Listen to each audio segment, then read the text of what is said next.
What is going on, everyone? Welcome to the Slaw Sports Show. I'm your host, as always, Cole Noble, aka Slaw. Today, NFL free agency frenzy been going on all week long. The official start of the new league year was on Wednesday.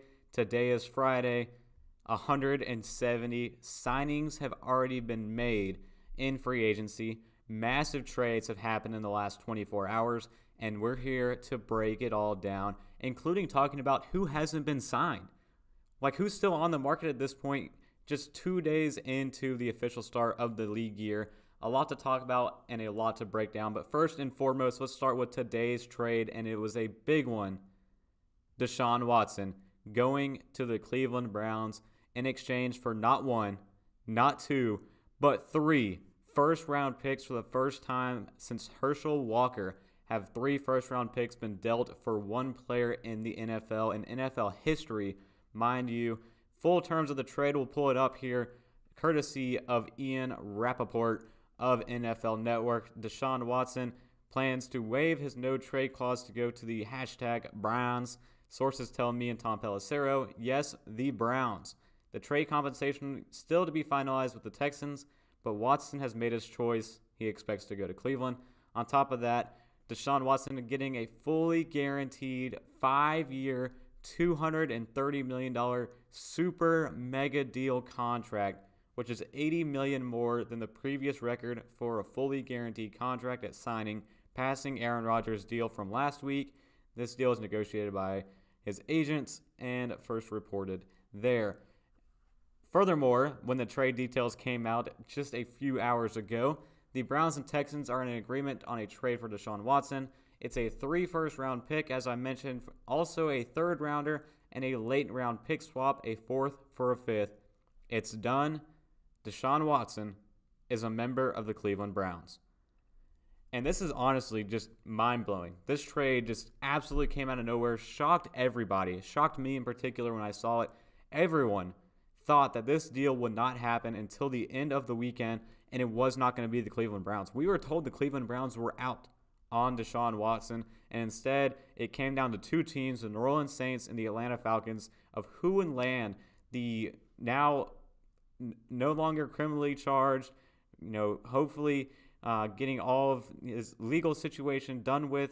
This is a guy who, at his best, is a premier quarterback in the National Football League, an easy top 5 guy at the position, and no question, the Browns did everything possible to get back in this conversation today and get this deal done, and oh my goodness, what a massive trade the Cleveland Browns put together in terms of getting Deshaun Watson on their team going into this next season, and really just opens the door for what the Browns could be going next year. And it's exciting to see how this team is going to be formed going into next season. New wide receiver 1 in Amari Cooper they got for a 5th-round pick we talked about last week.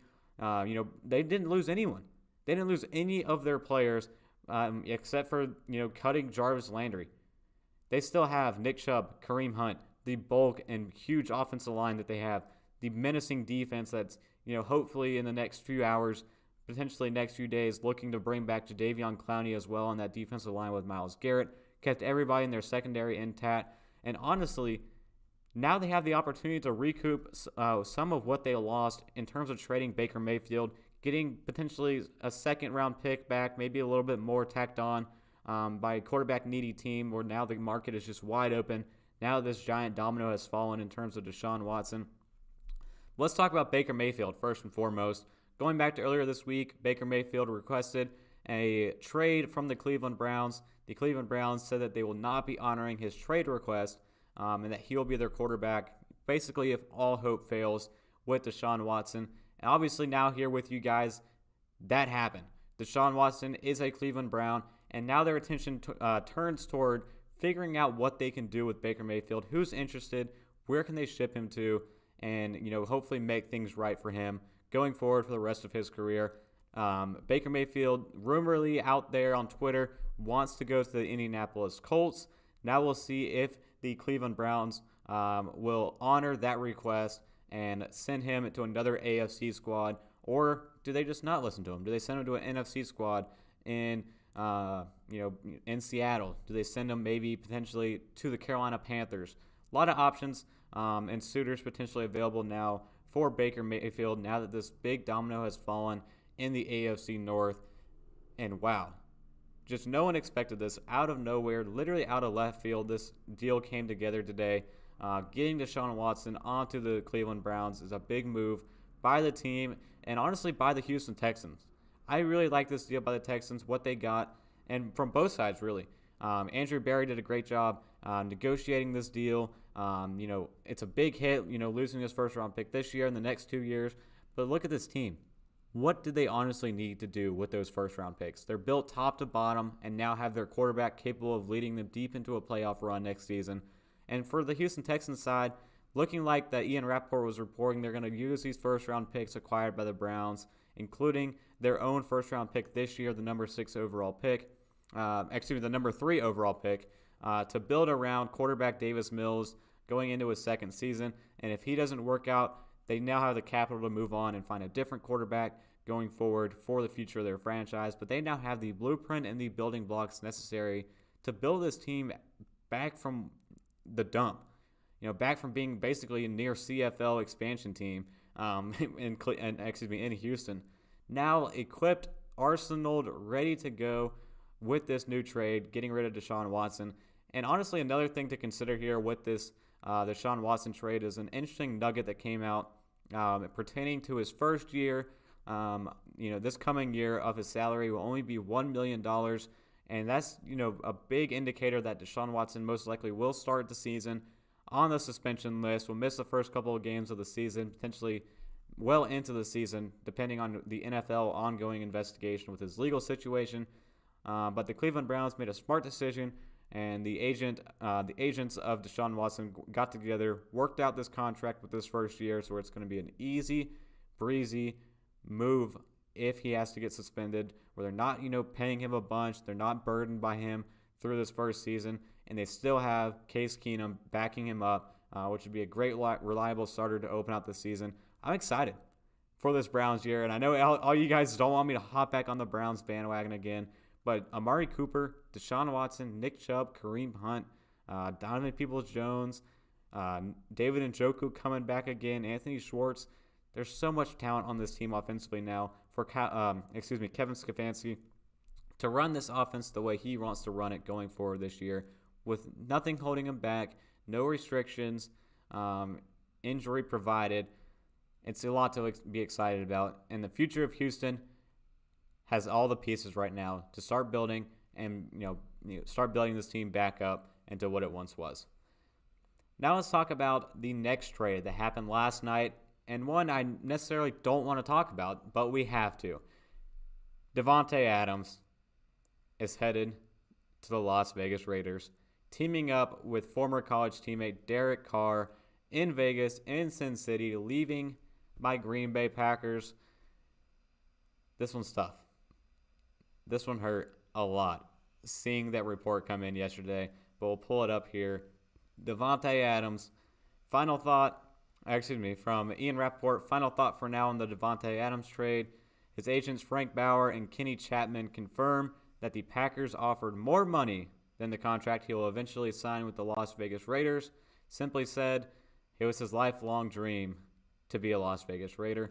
So here's the trade compensation up top with the Raiders and Packers in this blockbuster deal from yesterday, with the Raiders getting the best top 2, not 2 wide receiver in the National Football League in exchange for a first-round pick and a second-round pick in 2022. The Packers now armed with 5 picks in the top 100 in this year's NFL draft, including, I believe, the 22 and 28, don't hold me to it, picks in this year's draft. 22 from the Raiders and 28 as their own. So 2 picks in the 20s in April's draft. But like he says here, the money matters and is a big factor in the trade value.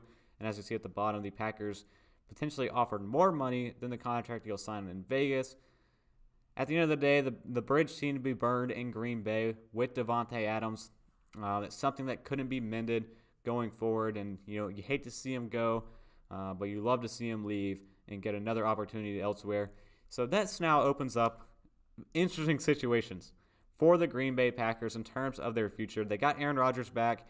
He knew of this move that would happen. Still agreed to sign on his extension with the Green Bay Packers. Speaks to his volume and expectations for this team next year. Continuing on with the Packers, which I am thankful of. Having him back as a Green Bay Packer is huge.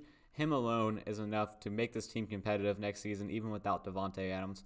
But ultimately, Matt LaFleur's offense isn't built around Davante Adams. It's not built around a dominant number one caliber wide receiver who can flat out dominate a game.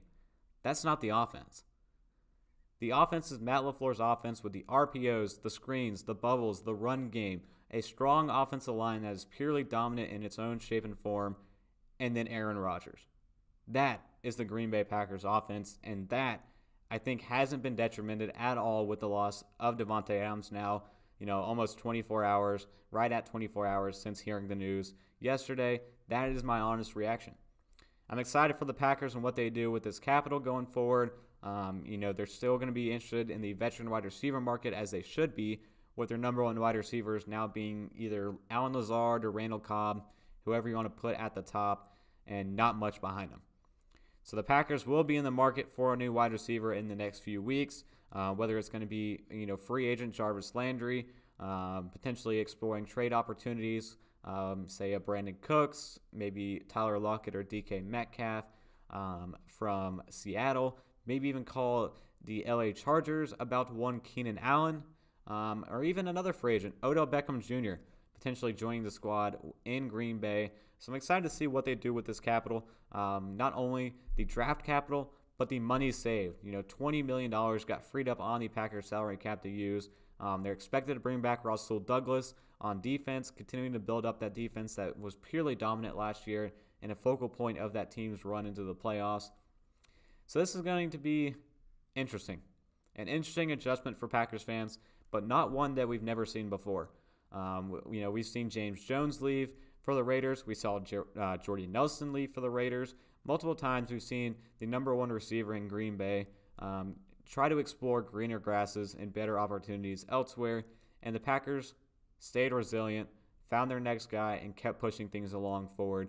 So I don't expect anything bad to come out of this for the Packers. Might be jinxing that here, just saying that. But still, I'm hopeful for the future of what they can do in these next 3 years with the Super Bowl window they have. And I don't think all hope is lost with Davante Adams off the ship. And I'm happy for him.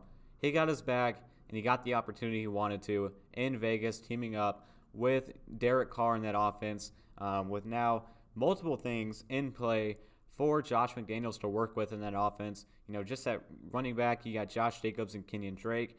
In the passing game, you now have Darren Waller. You now have Davante Adams teaming up with Hunter Renfrow at wide receiver. Add in Bryan Edwards as well, as trying to come along in his professional career. And Hunter Renfrow and Davante Adams alone are two of the best route runners in the National Football League, right there at the top 5, both of them easily in terms of route running ability. So it's going to be hard to guard those two, especially in short yardage, red zone situations. Then you add in a big body like Darren Waller. That's going to be a fun offense to watch and a fun division to watch next year in the AFC West, which only got better throughout this year's free agency. So let's go ahead and get right into it. Talk about these free agents that have now signed onto new teams. We said 170 new signings this offseason alone. And like I said, it just started on Wednesday, technically officially, the new league year. So let's talk about some of these moves and start off with this guy right here behind us in Von Miller. Signed the biggest contract so far out of all the free agents with the Buffalo Bills. Agrees to a 6-year, $120 million deal. Pretty much has an out after 3 years on the contract. But the Bills came out of nowhere. Who would have thought 5 years ago that Buffalo, New York, of all places, would be the spot for a free agent to look into in free agency in the NFL? That's what happened right here with Von Miller. He had the option to stay and pursue another ring in Los Angeles with the Rams. They had a great offer for him. He admitted it was enticing, but he wants to be a part of what's building in Buffalo with Brandon Beane, with Sean McDermott, with Josh Allen on that team. A huge presence on that presence, on that defensive line that they invested a lot of capital in last year in the NFL draft with Gregory Rousseau and Buggy Basham with their first 2 picks of the draft on that defensive end position. And now they're adding in 32-year-old Von Miller, who is the, Super Bowl MVP, 2-time Super Bowl winner, future Hall of Famer adding to that defense. Huge monster contract by Von Miller and the Buffalo Bills, making a splash to really just shake up free agency and what we were expecting to see come out of it. And the Buffalo Bills in general have had a pretty decent free agency. Outside of Von Miller, they still have made some pretty good moves here and there, getting some guys onto the squad. And right now, I think they are the Super Bowl favorites going into next season with Josh Allen. But some of the moves, tight end, O.J. Howard, bringing him in. This team hasn't had a star tight end in forever during the, especially during the Josh Allen era. Still looking for that true, tight end in that offense. Dawson Knox has been great, but he's been in and out of the lineup. Now they're adding a guy in O.J. Howard that can be a second fiddle to a Dawson Knox in that offense in case he eventually goes down. Mitch Morris, their center, got extended. They brought in Roger Saffold, which is a big pickup at offensive guard. Continuing to build on that defensive line like I was talking about. Shaq Lawson on the edge. You got Jordan Phillips at D tackle, Tom Siddle, Daquan Jones at D tackle. That's really filling in for the Harrison Phillips and Star Lotulelei releases. And I think that, honestly, I don't know if they're done. I think they're also a team that could be looking at a potential another wide receiver in the free agent market. They did re-sign Isaiah McKenzie and Jake Kumaro, touchdown Jesus, but they released Cole Beasley yesterday, so they're still going to be looking for another option to go alongside Stephon Diggs in this offense. So expect them to, keep building and keep going forward throughout the free agency process. But I like what the Buffalo Bills are doing. Being a hot spot in free agency is not anything that anyone expected out of the Bills this year, and they're doing it. They're building it piece by piece, and I'm excited to see this team next year, like I said, being the Super Bowl favorite, in my opinion, as of right now. So next up on the list of big Mondo contract, how about J.C. Jackson signing and getting the bag? 5-year, $82.5 million deal with the Chargers, one we all expected, but the Chargers continuing to build up that defense.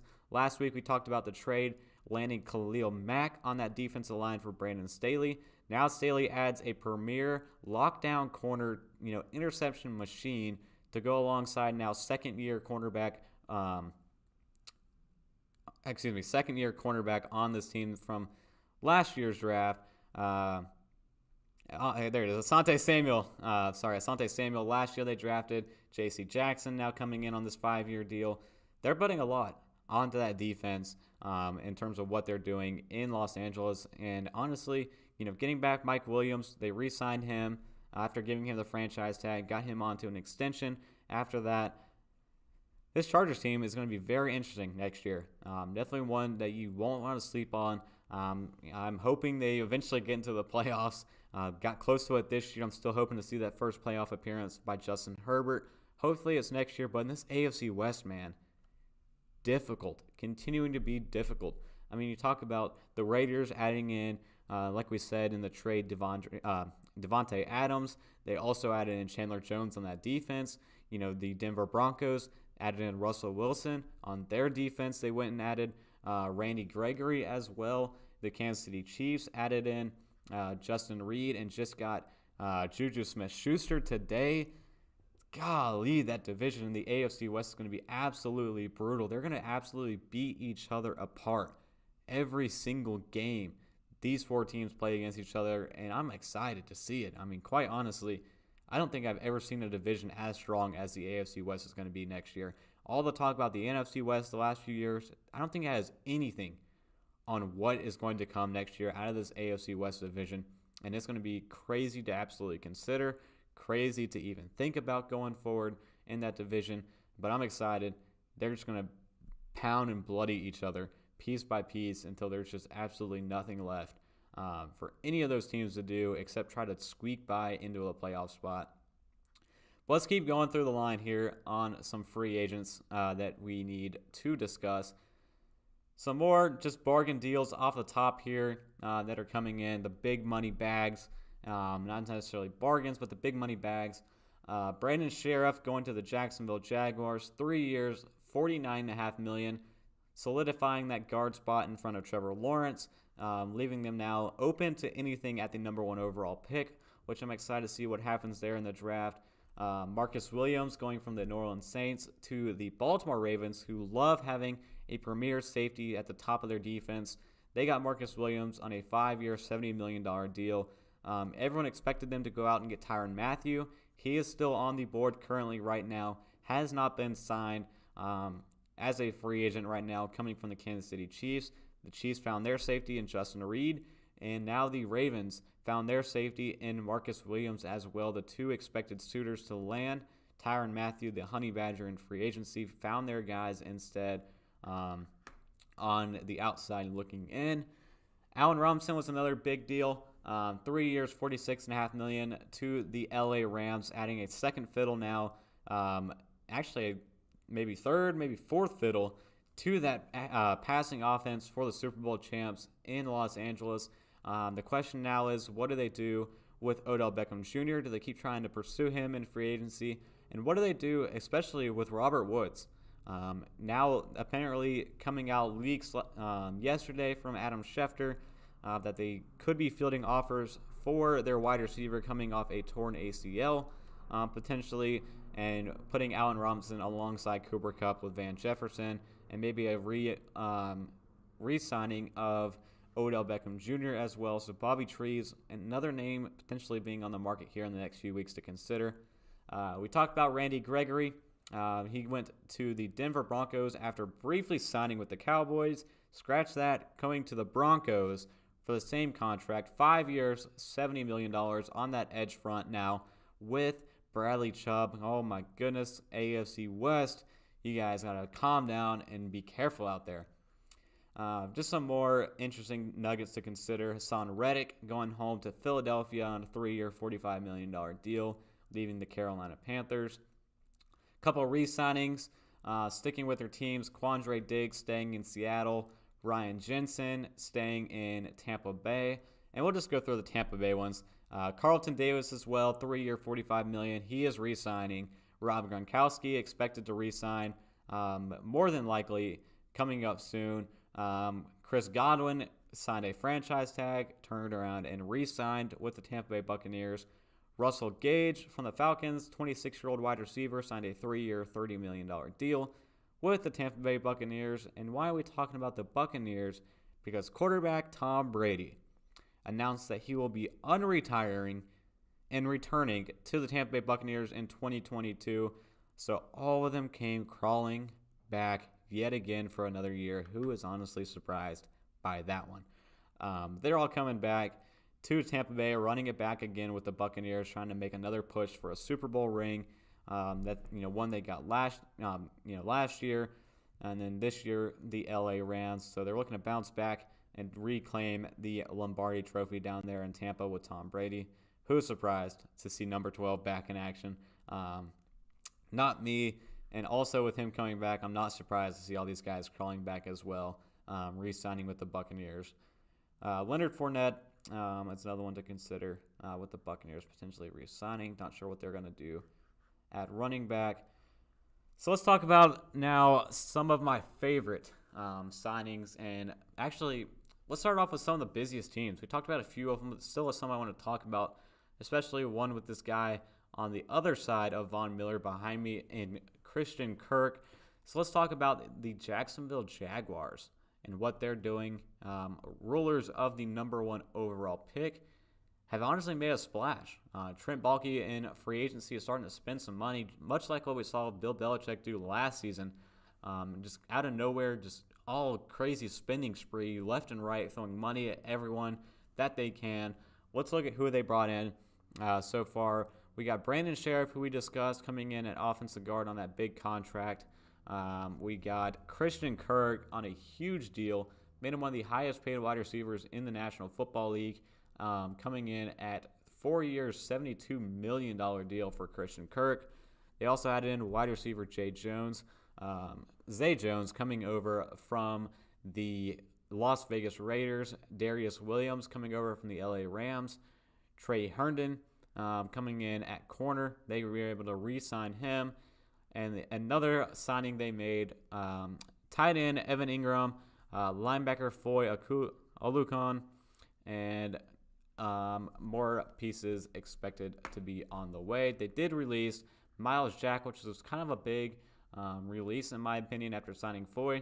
I thought that they had a great athletic duo at linebacker, but then Miles Jack got released and promptly signed with the Pittsburgh Steelers in free agency. But what a splash the Jacksonville Jaguars have made. They're spending money that they have and that they have been needing to make. We haven't seen much from the Indianapolis Colts, and honestly, that's the one where I expected to come out of nowhere with the amount of cap space they had to really start to do something in free agency and start throw some money around and get some players on their team. But really, it's been the Jaguars spending the bulk of the money this year on all these contracts. Now have the number 1 overall pick in the draft. This is a team that's going to be exciting to see what they can do bouncing back next year.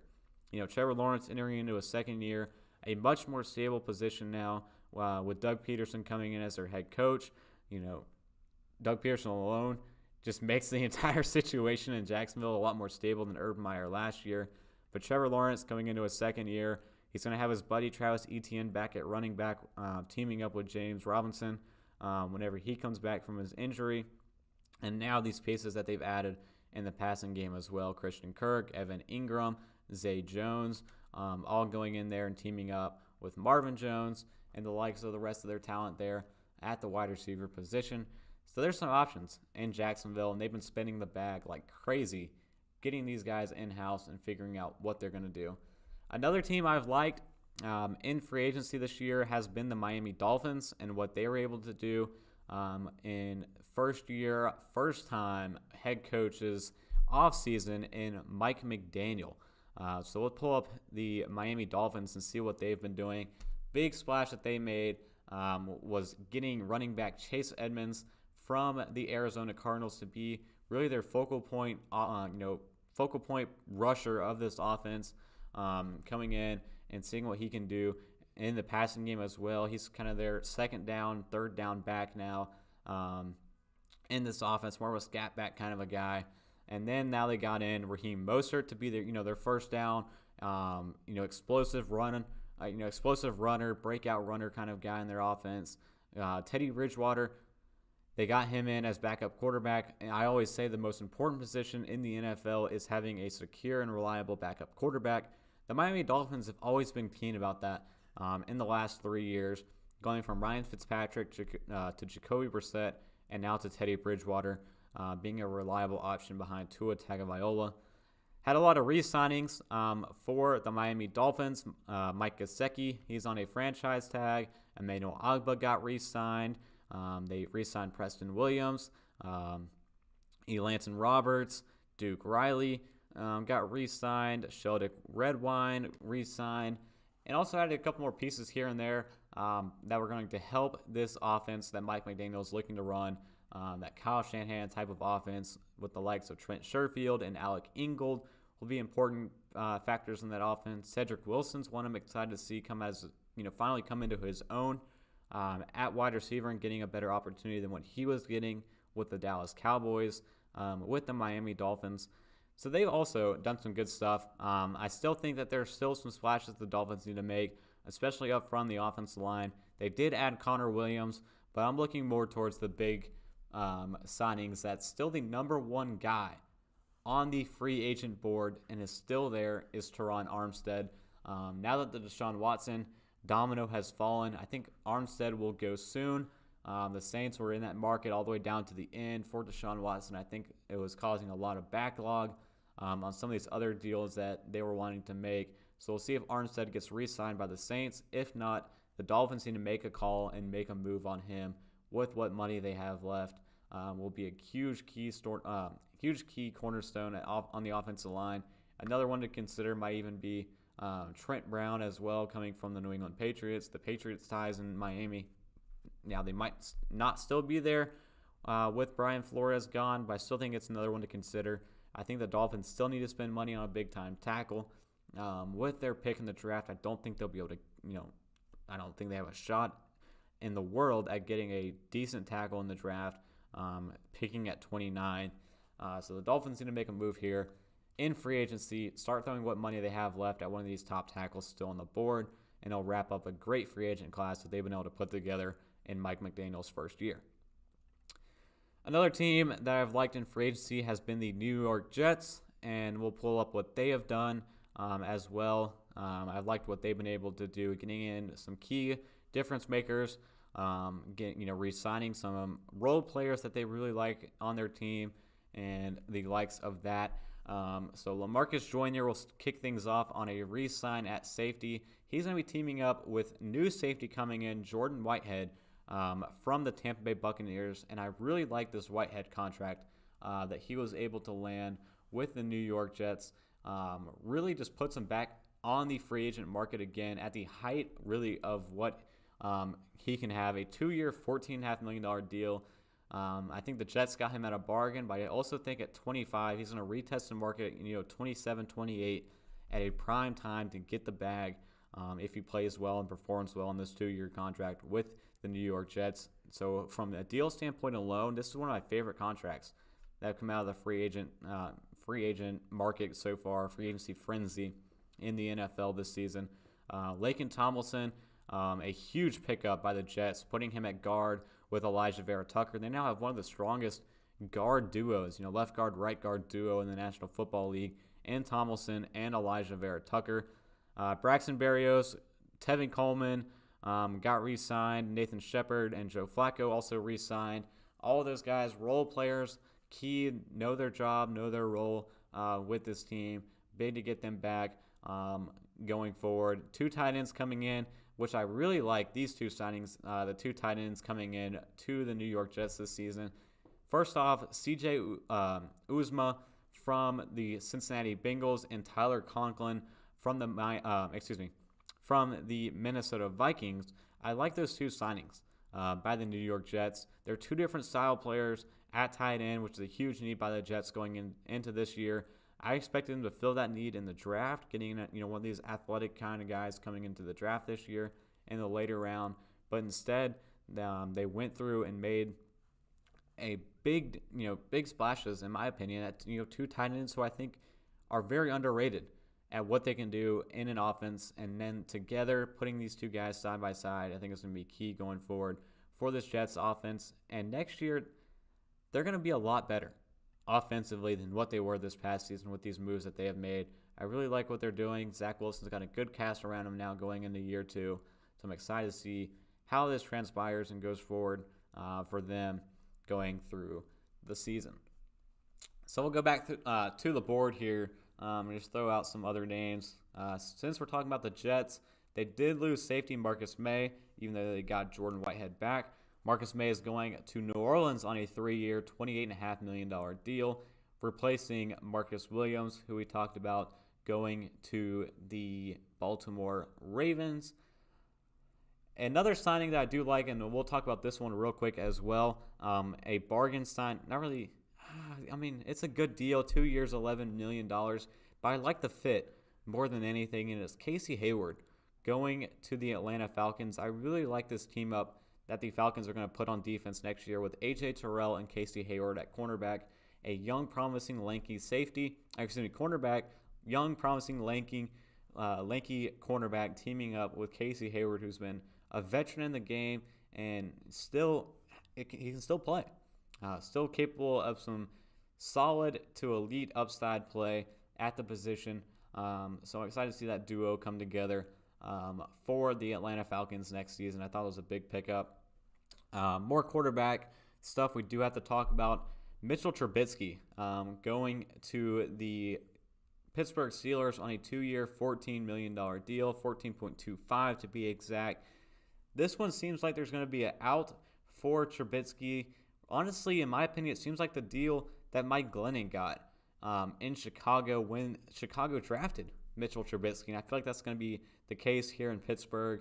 I think Mitchell Trubisky takes the starting reins once the season begins. But I think in April, the Steelers will also try to double dip at the position and still draft a potential guy like Kenny Pickett to eventually be their long-term successor of this franchise. Let's keep it rolling. Move down the list. See what else we got here. The Giants has made some interesting moves as well that we need to discuss and look at more closely. Specifically, Mark Lanowski, a big move at offensive guard, along with John Feliciano. Rounding up two offensive guard positions. Lanowski is a guy maybe they can move around, maybe not play him specifically at guard, or even Feliciano. I think he even could be moved to center. But nevertheless, two athletic guys that have upside at playing multiple positions on the offensive line is that's really something that Brian Daboll and this offense needed around Daniel Jones going into this season, and now primed with 2 picks in the top 10. Looking at the New York Giants, where they can now add in a bookend tackle and a difference maker on defense, in my opinion, in the draft this year. So the Giants getting some things done. They got tight end Ricky Seals-Jones in to hopefully fill that void left by Kyle Rudolph and Evan Ingram. Logan Ryan was the one that was a questionable release, but one that really came down to cap constraints.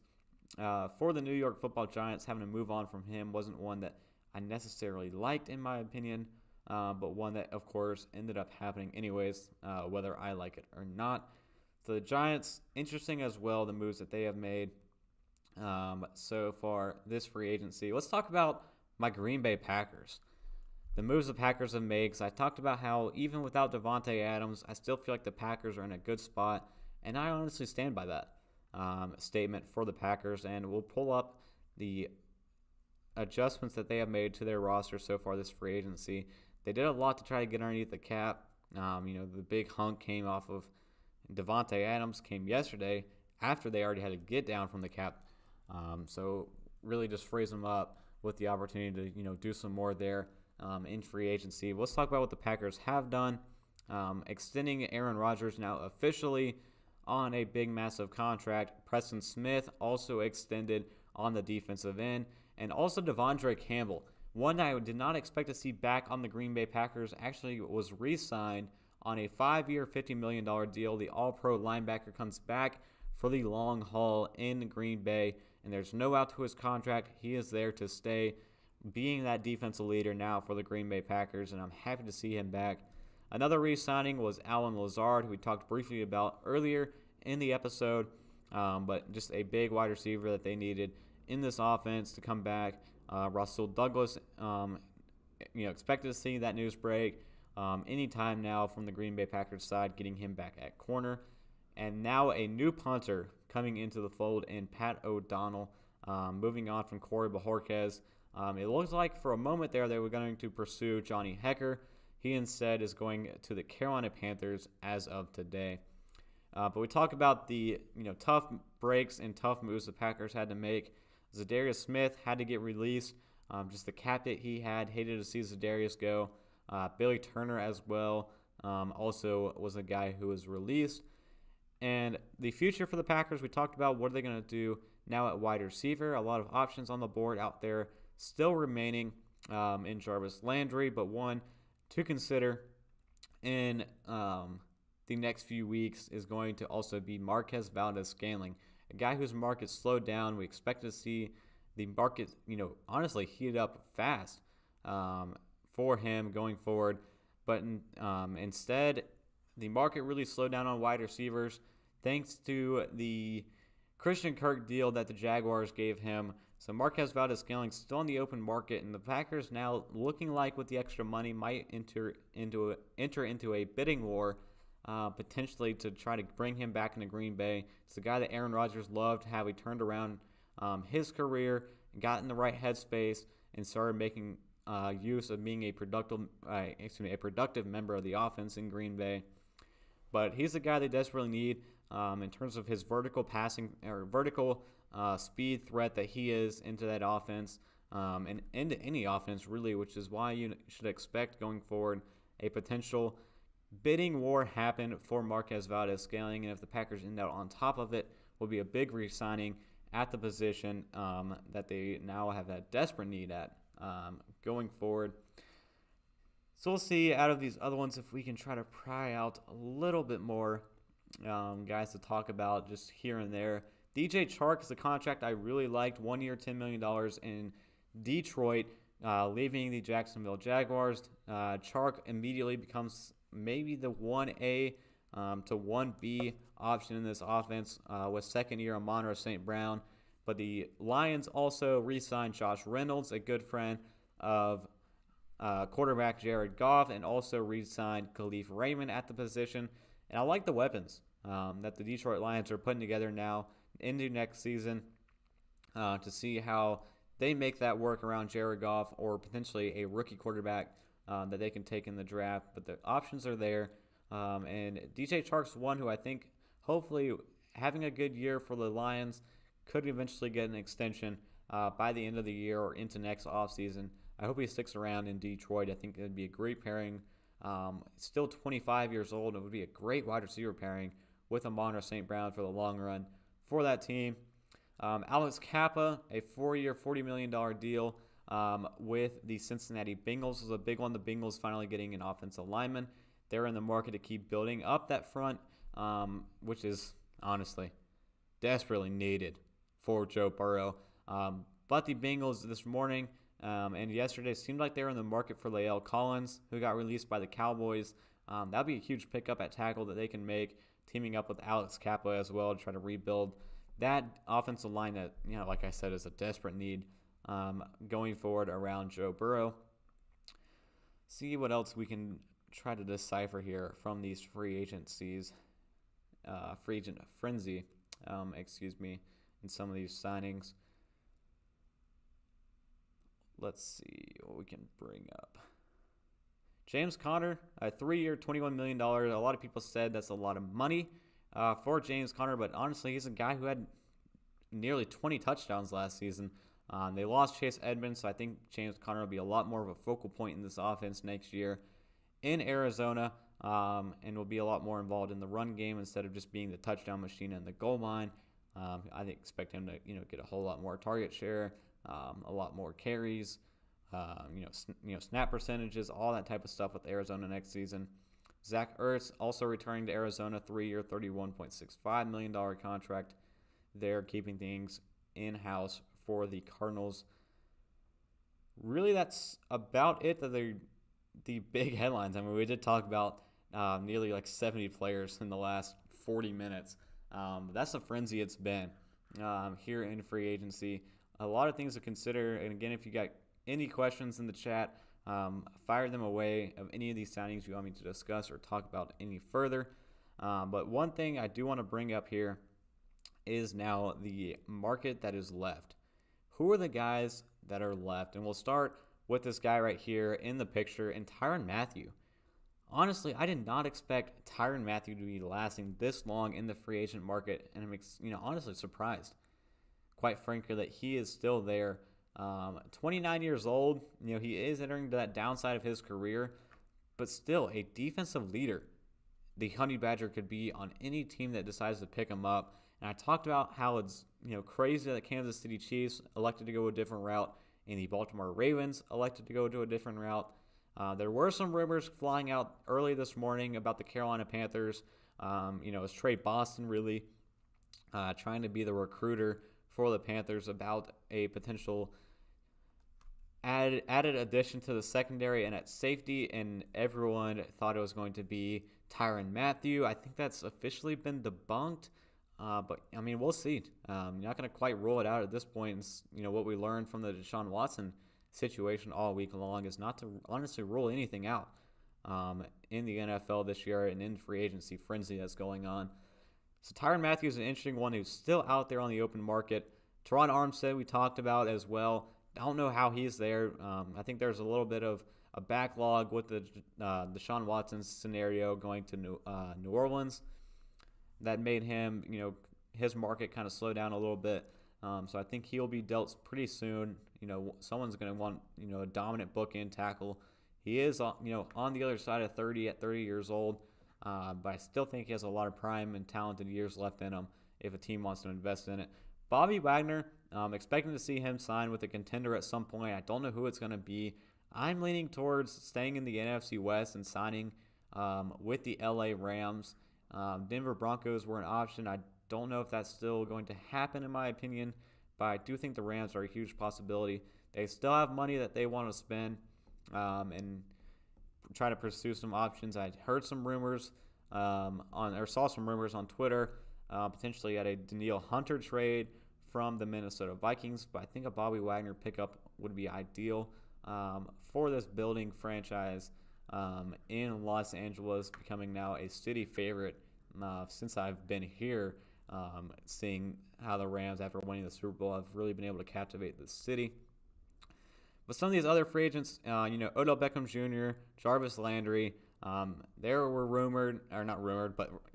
recruited by Adrian Amos of the Green Bay Packers to, maybe want to reunite and come to Green Bay potentially. But Odell Beckham, still looking like he has some options to consider a, reunion in Los Angeles potentially, or just continue to test out free agency. But coming off a torn ACL, is one that is a difficult scenario for any teams out there. When are you actually going to get Odell Beckham Jr. back? Tore his ACL in the Super Bowl just, a month and a half ago pretty much. So he still has a long road ahead in his recovery. But some of these other free agents that are still out there, Jameis Winston, it's looking like he is potentially going to re-sign, I would say, with the New Orleans Saints after striking out on Deshaun Watson. He knows the offense. Was 5-2 last year as a starter in New Orleans. I expect him to come back and re-sign there, in my opinion. And also, who else is here? Zadarius Smith. He backed out on his contract with the Baltimore Ravens after being released by the Packers. Maybe could have a reunion with the Packers, but I don't know what. A lot of stuff quieted down after he backed out of his deal with the Ravens on the Zadarius Smith front. There's still guys like Cordell Patterson out here, Kareem Jackson, guys who are players. That I'm surprised are still here. A guy on this board that we have right here in front of you too is Calais Campbell, still out there. So interesting players still on the board, waiting to be signed. This free agency frenzy is going to continue for at least 2 to 3 more weeks until it's finally all started to wrap up, getting closer to the draft. Steph Gilmore. Maybe San Francisco, it's looking like for him. Potentially, maybe even Las Vegas. I know that they were interested in a corner, but not sure how much money they have left now after the Devontae trade and extension that they gave him, which was insane money in my opinion. But all well deserved by Devontae Adams. Got the bag, the highest paid non-quarterback in NFL history. But still, big contracts on the way. And things to consider discussing going forward. One quick thing we do want to talk about here, going back, let's talk about actually more broadly, going back to it, the Tennessee Titans. Let's talk about them real quick because they made some interesting moves and interesting decisions that they've made in free agency as well. So we'll see if we can pull this up quickly on the Tennessee Titans. Here we go. Re-signed Harold Landry, who got the bag and well-deserved in my opinion. As a defensive end, pass rusher, outside linebacker kind of deal on that defense for this team. Austin Hooper they signed today at tight end, which is a big pickup. They've been missing a tight end since moving on from Jonnu Smith last year. Missed one this past year. But it's the ones that they've released that I think are more interesting for the Tennessee Titans. Julio Jones, obviously the big one. But Roger Saffold, he left in free agency. Janoris Jenkins, they had to move ties with him and Darrington Evans. They did bring in Jordan Wilkins today. I think he's more of a special teams option for them in this team. So I think, obviously the focal point is still going to be Tractor Cito for this team in Tennessee. But this Julio Jones release is honestly the more interesting one to me, to see what Julio does. I know he's getting recruited heavily by the Buccaneers. There are some thoughts that he might return to Atlanta before they strike out on Deshaun Watson. So there's a lot of suitors out here for Julio. The Packers looking for a number one wide receiver now. Potentially Julio makes his way over and makes a run with Aaron Rodgers. Will be something I'd love to see. So that's the Titans front. Now let's talk about real quick for the last 10 minutes we have here on the show about the potential quarterback carousel that's going to continue. Obviously, I think the next big one is going to be Baker Mayfield. As a big trade, in my opinion. I did say that Jameis Winston, I expect him to sign soon and re-sign with New Orleans. But Baker Mayfield, he prefers the Colts after this Watson stunner that happened earlier today. We'll see if the Cleveland Browns honor his request and ship him to Indianapolis or not for a couple day 2 picks, potentially, in my opinion.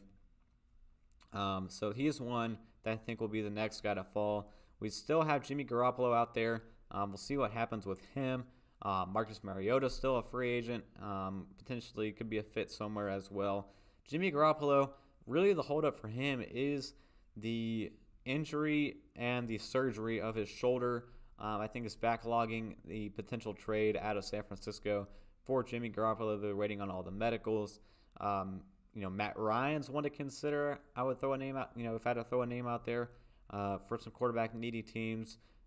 See how the mending situation has gone there after all the Deshaun Watson rumors in Atlanta. If he's still happy and still feels appreciated and respected, we saw the inverse of that with Baker Mayfield, wanting to go out before they even got Deshaun Watson, and now likely heading his way out of there in the next few days. So quarterbacks still on the move going into this new league year. I'm excited to see what happens. There's already been tons and tons of craziness. Honestly, one of the craziest free agency frenzies I've ever been a part of in the National Football League, but still more to come. Tons of people on this, on the board I have right here next to me that are still out there. Guys like Melvin Ingram, still sitting in free agency. Dwayne Brown, still sitting out there that no one's looking at. So some things to come in the next few days. Excited to see it all happen. See if we got some breaking news that we have before we move on. Oh, here's one coming in. Cowboys have agreed to a deal with Dante Fowler, so they get their edge rusher after all, reuniting with Dan Quinn back in their time in Atlanta. So Dante Fowler Jr., that's actually a big one. The Cowboys messed out on Randy Gregory. That they thought they had him, and thought they were going to be able to extend him. Turns out that is not the case. So getting him back is huge, especially after re-signing DeMarcus Lawrence. And honestly, that pass rush going to be absolutely brutal. They brought back Leighton Vander Esch as well, so that they're going to be able to move Micah Parsons back down on the line of scrimmage and let him be more of a pass rusher next year. And now with Dante Fowler and DeMarcus Lawrence in that pass rushing group, that's deadly for Dan Quinn to work with on that defensive front for the Dallas Cowboys. One more since we've been on, James Washington also going to the Cowboys. His home state in Texas, former Steelers wide receiver. Shout out to Dez Bryant. I believe he called that a couple days ago, but it's now official for that. So it looks like that's all of it. Free agency frenzy, week 1 in the books. We'll see if anything else happens over the weekend. Going into next week, we'll be back next Friday again. Hopefully, we're going to try to line up a guest this time to join us next week. But we'll get pushed back to the normal time. I apologize for the hour delay we had today. Make sure we got things right with our setup today. But we'll be back and get things rolling along smoothly. 3 p.m. Pacific time, 6 p.m. Eastern time on the Slaw Sports Show, at YouTube on the Slaw Sports Show. And it will also be available on our podcast, available on Apple Podcasts, Google Podcasts, anywhere you get a podcast at the Slaw Sports Show. But I think for this week, that's all we have. Nothing else to really talk about here. I think we hit all of the big ones, all the big trades, all the big signings, all the big releases. Yeah, I think that's everything. So thank you guys for sticking with me. It's a little bit of a burner, and we kind of ran through it here. Talked about all these adjustments going into the new league year. I'm excited to see these new guys in some new uniforms next season, and excited to dive into it as we continue the offseason approaching the NFL draft in April. But for now, thank you guys for listening. Thank you guys for tuning in. We'll see you guys next week. And until then, peace.